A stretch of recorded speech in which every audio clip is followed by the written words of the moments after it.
మొదటగా ప్రపోజ్ చేసింది నేను కాదు, ఆ ప్రియుడే తన ప్రేమ వ్యక్తపరిచే. మొదటగా ప్రేమించింది నేను కాదు, నా యేసే తన ప్రేమ వ్యక్తపరిచే.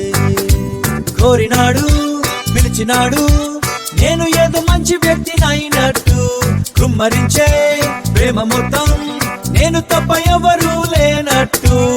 ఆకాశాన తనలో తాను పరిపూర్ణునిగా ఉన్న ప్రభువుకు భూమిలో నాపై ప్రేమ ఎందుకో. ఏమీ తిరిగి ఇవ్వలేని ఈ చిన్న జీవి పైన ప్రభువుకు అంత ప్రేమ దేనికో.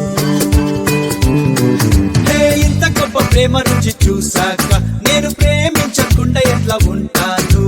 అంత గొప్ప ప్రేమ చూపు ప్రేమికునికి ఐ లవ్ యు చెప్పకుండా ఎట్లా ఉంటాను?